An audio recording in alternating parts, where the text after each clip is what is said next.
Steve Keim, Kliff Kingsbury get extended, okay, through 2027. Pretty interesting, for this to happen in the midst of, well, geez, what's going on with Kyler, all these different things. I think Kyler, and I said this before, but I'm going to reiterate a little bit more here. I really, truly believe that some of these quarterbacks, if they have good year threes, try to get that deal done. Because if you don't get that deal done after year 3 and something happens in year 4, and I brought up Baker before, like, hey, look at what happened with Baker. You could very much complicate what happens with the outcome of that player's career. The trajectory could change dramatically. And they know that Kyler has been banged up.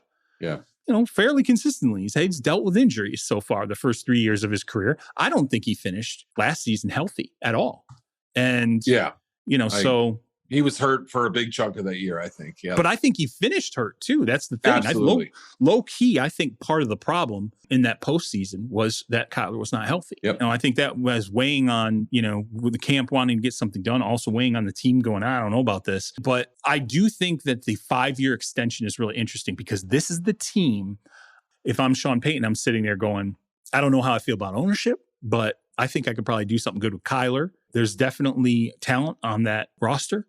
And that could have been a marquee position. Now, I presented this to a couple other people in the league that know Sean, know all this stuff, and they're like, dude, don't overthink it. They're like, just stick with the Cowboys. Yeah. So I'm like, okay. But you don't just sign people to 5-year extensions and dump them 1 year later. That rarely happens. So people should buckle in for a bit. I think we're in for the Kliff Kingsbury experience and Kyler for the next couple of years. Yeah. And watching the team fade down the stretch. I mean, obviously there are a lot of factors, including Murray and Murray's health, but how much of that is a coaching aspect too? Murray was taken 1 year after Josh Rosen was the trade up target inside the top 10. Obviously there's a bind of some sort to Murray because, he's your only option right now. But at the same point, this is a team that's shown that it will pivot very quickly at quarterback if needed. So yeah, there's just a lot of elements to this that are fascinating. It's not a team that often gets sort of front page treatment in the NFL media circles, along with some of these teams that we've talked about, like the Jags and Panthers and whatnot. But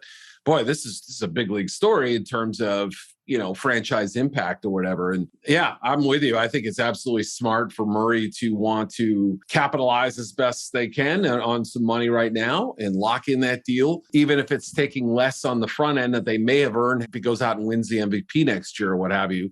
Right. I think it's still smarter to do it that way. I wouldn't do a deal in the same way that Josh Allen 6 years or Pat Mahomes 10 years would, right. But I would do it shorter and see what I could get up front, guaranteed wise. Yeah, especially if you can get a 4-year. 4-year deal is the sweet spot, I think, for him. Yep. Yeah. I truly think we're going to continue to see teams really are arguing with players over years. I know Lamar Jackson, that's not, they're like, well, Lamar wants to do it. We're ready to do it. Yeah. From what I understand, there's already kind of been a disagreement there about the years in the deal. I think players are all of the same mind, particularly quarterbacks. It's 4 years. Do 4 years. Just do 4 years.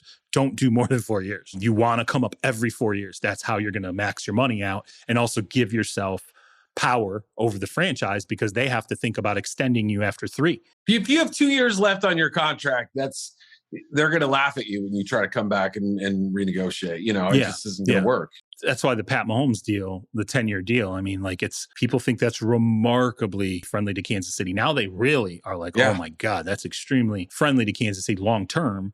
Lando Calrissian, this deal keeps getting worse by the day or whatever, right? Right. That's a great line.